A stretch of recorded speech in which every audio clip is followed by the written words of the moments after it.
맞습니다. 성도님은 행복한 사람입니다. 행복한 사람입니다. 집사님은 행복한 사람입니다. 수아님 행복한 사람입니다. 우리 성도님들은 정말 행복한 사람입니다. 왜냐하면 오늘 하나님의 은혜를 통해서 우리에게 주어진 세상을 믿음으로 살아가고 있기 때문입니다. 오늘 하나님의 말씀은 창세기 본문의 41장 25절로 36절까지의 말씀을 통해서 망하지 아니하리라 하는 말씀을 제목을 가지고 오늘 하나님의 귀한 말씀을 듣고자 합니다. 성경은 첫째 하나님에 대하여 우리에게 알리기 위해서 기록한 말씀이 성경입니다. 성경은 어떤 기절, 어떤 본문의 말씀을 읽어도 그곳에 하나님의 존재와 하나님의 뜻이 담겨져 있는 진리의 말씀이 성경입니다. 또 하나는 성경은 나를 위해서, 목사님을 위해서가 아니고 여러분 개개인 모두인 나, 성경에 등장하는 모든 인물들은 그때 잠시 하나님께서 우리에게 들려줄 말씀을 위해서 그런 삶을 살게 하실 것이고, 모든 성경은 다 나를 위한 말씀입니다. 그래서 창세기부터 요한계시록까지 하나님의 모든 말씀은 다 나를 향해야 돼요. 오늘 본문의 주인공 요셉입니다. 요셉에 대하여 우리가 너무 잘 아는 것은 요셉이 받았던 그의 삶, 요셉이 누렸던 그 삶, 또 요셉에게 함께 하셨던 그 삶이 너무 어떤 면에서 부럽습니다. 어떻게 인생이 저렇게 대단한 삶을 영화 작가가 마치 시나리오를 써서 아무것도 아닌 인생을 꿈을 주셔가지고 그 꿈 하나로 인해서 인생이 정말 밑바닥의 삶을 살아서 물 없는 구덩이에 던져지고 노예 상인에게 팔리고 열심히 희생을 남의 집에 가서 했는데 오해를 받아서 감옥에 들어가게 되고 또 감옥에 들어가서 2년 동안 잊혀진 인생을 요셉은 살게 됩니다. 그러다가 오늘 우리 함께하는 이 본문에 2년 만에 어떤 애굽의 왕이 꿈을 꾸게 됩니다. 이 꿈은 웬만하면 다 해석할 수 있는 꿈입니다.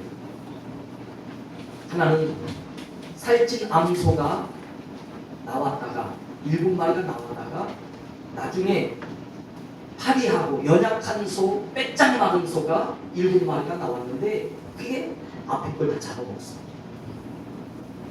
또 곡식에 분명한 7개의 그 풍성한 곡식 줄기가 나왔는데 나중에 보니까 마른 7이 나타나서 그 좋은 7 이삭을 먹어버렸습니다. 자, 꿈을 한번 해보게 보시고요. 좋은 꿈이 나쁜 꿈입니다. 그러면 누가 꾸느냐에 따라서 좋은 꿈일 수 있고 나쁜 꿈일 수 있고, 누가 혜택을 받느냐에 따라서 좋은 꿈일 수 있고 나쁜 꿈일 수 있습니다. 여러분, 세상의 꿈의 행복을 너무 믿지 마세요. 꿈은 오늘 하나님께서 하나님의 은혜 안에 있는 성도들에게 주신 믿음의 역사를 위해서 세상에 꿈을 준 거지, 이 꿈이 그들을 위해서 주신 게 절대 아니다. 그래서 우리 꿈 해몽으로 인생을, 내가 이런 꿈 꿨는데 이런 꿈은 무슨 뜻일까? 여러분, 우리는 하나님의 큰 뜻이 이미 우리 안에 있습니다. 그래서 이 꿈이라고 하는 건 뭐냐? 우리가 절대 잡을 수 없는 것. 원래는 말, 우리는 언어가 있어서 우리 한글이 생겼기 때문에 우리의 언어를 써내려갈 수 있지만, 원래 말이라고 하는 것은 우리가 알 수 없는 거예요. 다른 나라 말 못 알아듣습니다. 제주도 방언을 갖다 사용하면 잘 못 알아듣죠. 우리 말은 이미 우리는 못 알아듣게 돼 있습니다. 가질 수도 없습니다. 또 꿈, 분명히 있는 거지만 이 꿈은 내가 만질 수 없고 가질 수가 없습니다. 꾸준함은 없어지는 거예요. 또 우리는 환상, 우리는 분명히 있지만 내가 만질 수 없고 가질 수 없고 절대 소유할 수 없는 것들이 우리 주위에는 아직도 많이 있습니다. 오늘 하나님께서 그 가질 수 없는 꿈을 가지고 요셉이라는 한 분의 인생에 하나님께서 나타나셔서 그의 삶을 어떻게 말씀하시느냐. 그러면서 우리 신앙에 있어서 이 뜻은 도대체 뭘까? 오늘 이 애굽의 왕은 바로라는 말은 왕이라는 뜻인데 이 애굽의 왕이 꿈을 꿨어요. 이 꿈을 꾸고 나서 아무에게 물어봐도 이 꿈이 자기에게 맞게 해몽을 해주는 사람이 없어요. 뭐 워낙 박사들이나 술수를 쓰는 사람들은 언변에 능한 자들은 말은 아다르고 어다른 거 아니겠습니까? 그러면 왕은 항상 좋은 말을 듣기를 원해요. 그런데 신기하게 다른 사람들이 그 꿈에 대하여 다 이런저런 이야기를 설명해줘도 바로의 마음이 감동을 받을 수가 없어요. 왜냐하면 하나님께서 아직 요셉을 드러내지 않으셨기 때문에. 우리 인생도 그런 거예요. 우리가 삶을 열심히 살지만 뭔가가 허전하고 공허하고 뭔가가 아직도 부족해 보이는 것은 하나님의 은혜의 진정한 때, 성령이 우리를 충만케 하시는 그 충만함의 때, 그리고 나를 믿음으로 살게 하는 그 은혜의 때가 내 안에 없기 때문에 허무하는 거지 세상이 부족해서 허무한 게 아니다. 오늘 우리 함께 읽으신 본문의 말씀은 요셉이 바로에게 부름을 받는 내용입니다. 그러면 부름을 받기 전에 오늘 먼저 하나님 앞에 요셉의 삶을 잠깐 우리가 발자취를 우리 한번 성경을 찾아보시면 우리 한번 창세기 37장 5절부터 8절까지 한번 말씀을 잠시 보시겠습니다. 오늘 하나님의 말씀 창세기 37장 우리 한번 5절부터 8절까지 말씀 보겠습니다. 꿈이라는 단어를 중심으로 보겠습니다. 시작. 요셉이 꿈을 꾸고 자기 형들에게 말하매 그들이 그를 더욱 미워하였다. 그 다음에 요셉이 그들에게 이르되 청하건대 내가 꾼 꿈을 들으시오. 7절 우리가 밭에서 곡식단을 묶더니 내 단은 일어서고 당신들의 단은 내 단을 둘러서서 전하더이다.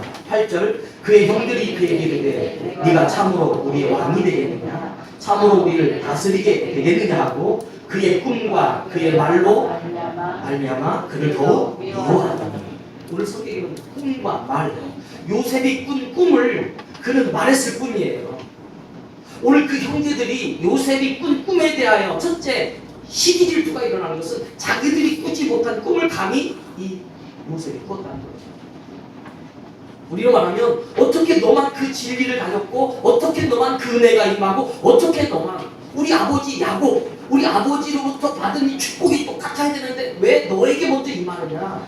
그리고 요셉이 말을 했어요. 꿈을 꾼 자는 말하게 되어 있거든요. 환상을 가진 사람은 말하게 되어 있습니다. 진리를 가지면 말하게 되어 있습니다. 그래서 요셉은 꼭 말을 했을 뿐인데 이 꿈의 내용은 곡식단, 첫 번째 읽었던 내용은 곡식단에 대한 꿈입니다. 그래서 다 밭에 나가서 일하는데 곡식단을 묶고 있는데 내 단은 일어서고 당신들의 단은 내 단을 둘러서서 전하는. 이 곡식은 떡을 만드는 거잖아요. 그런데 이 곡식단이 요셉이 만든 곡식단은 벌떡 일어서더니만 꿈에서, 그리고 형제들의 꿈은 꿈속에서 나타난 그 곡식단은 요셉에게 벌떡 전하던 그 곡식단이에요. 그런데 이걸 어떻게 해석하냐면 네가 우리의 왕이 되겠느냐. 여러분 요셉은 왕이 된다고 말한 적 없습니다. 오늘 하나님은 우리에게 주신 그 복음은 여러분을 살리고 우리를 은혜 안에 서게 하시려고 우리를 구원하셨고 하나님의 은혜의 말씀 안에 이끌어 가시는 건데, 세상은 우리를 교회는 성공하는 곳, 교회는 세상의 어떤 권력을 휘두르는 곳, 교회가 힘을 가지면 또 무서운 단체가 될 수 있는 곳으로 오해를 합니다. 그 오해를 주는 이유가 뭐냐? 우리 안에 있는 진리신 예수를 전하지 않고 세상에 너희는 이렇게 살아라. 오늘 교회가 할 말씀은 뭐냐면 우리는 이렇게 살겠습니다. 우리 신앙이 고백이어야 하는데 너희는 왜 그렇게 사니? 너희는 왜 동성애로 인해 그렇게 사니? 안 된다. 여러분 교회는, 하나님의 역사는, 교회는 우리 자신 믿음의 성도들이 먼저 성령 충만하고 빛과 소금의 삶을 살면 세상은 와서 엎드려 절하고 회개하고 주의 복음을 통해서 변화되는 것이 교회입니다. 말로 사람을 이해하려고 하는 거예요. 동성애를 옹호하는 자는 아닙니다. 그러나 한 목회자로서 저의 입장은 이제 교회가 매사에 세상의 일에 대하여 규탄하고 제지하고 교회가 지금 세상을 향하여 이렇게 하면 안 된다고 말하는 게 중요한 게 아니라 교회와 성도들이 먼저 믿음의 삶을 살고 하나님의 은혜 안에 기도하며 하나님의 때를 구하여서 하나님의 시대가 오도록 우리가 먼저 빛으로 사는 삶이 중요한 겁니다. 우리가 말해서 들을 것 같으면 100번 말해야 되지만 우리가 말한다고 됐습니까? 그들의 삶은 이미 허전하고 험한하여지고 인생에 꿈꿀 수 있는 곳이 없고 사랑받는 곳이 없고 절망적인 그들에게 그렇게 살지 말라고 가르치는 것은 목마른 자에게 너 왜 물 못 마시니? 배고픈 자에게 너 왜 배고파서 그렇게 절절매니? 이렇게 말할 것 같아요. 교회는 세상을 위해서 기도해줘야 돼요. 교회는 세상의 약자를 위해서 눈물을 흘려가면서 그들의 삶이 내가 받은 은혜처럼 너희도 그런 은혜를 받아. 그래서 하나님은 창세기 37장에서 요셉에게 이 꿈을 주신 이유는 앞으로 요셉을 통해서 야곱의 가정을 살리고 야곱의 가정을 통해서 하나님의 거룩한 백성을 세상에 드러내기 위해서 하나님은 요셉에게 꿈을 주었습니다. 그런데 형제들이 미워합니다. 말을 안 듣습니다. 곡식당, 떡에 관한 것. 또 하나는 해와 달과 별들. 오늘 9절부터 10절의 내용이 다시 한번 꿈을 꾸었는데 이 말은 이제 나중에 요셉은 바로에게 2번의 꿈을 주었다는 사실에 자기 자신 예전에 가졌던 그때의 하나님의 임재하심이 오늘 이 왕에게 임할 것이 확실히 믿어질 수 있는 자신의 경험이 되게 하십니다.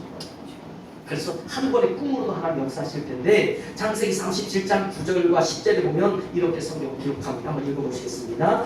요셉이 다시 꿈을 꾸고 그의 형들에게 말하여 이르되 내가 또 꿈을 꾼즉 해와 달과 이란들이 내게 쳐다보리라. 여러분 심지어 그의 별명은 19절에 보면 꿈꾸는 자라고 이렇게 별명을 붙였어요. 그래서 우리가 진리라는 말은 꿈이라는 말은 말이라는 말은 하나님의 역사를 드러내는 통로입니다. 오늘 우리 그리스도인들이 우리 성도들이 세상을 향하여 세상의 꿈, 세상에서 오늘 바로에게 주어졌던 그 2가지 꿈이 있는데 하나는 살찐소가 막 나타나서 풍성하게 하고 모든 세상을 풍요롭게 한 이 축복의 꿈이 막 나타났습니다. 그리고 나서 갑자기 메마른 소가 나타나서 오늘 이 바로의 꿈 처음에 나타났던 살찐 소를 잡아먹어 버렸습니다. 그러면 우리는 어디까지 해석하느냐? 요셉의 해석이 이것이 바로 이집트에 일어날 일이다라고까지 해석하지만 하나님은 그걸 설명하시려고 할 것이 아니라 오늘 이 삶은 우리를 향하신 말씀입니다. 요셉이 꾼 꿈은 어렸을 때 자기를 향했습니다. 그러면 요셉은 자기 꿈을 갖고 사는 거예요. 근데 이 꿈이 이루어지려면 누군가가 꿈이 이루어질 삶을 줘야 되고 기회를 줘야 되고 은혜를 줘야 돼요. 여러분과 제가 믿음을 가졌다면 기도하고 있다면 그 믿음과 기도가 하나님의 역사 속에서 성취되어져야 할 은혜가 입어야 됩니다.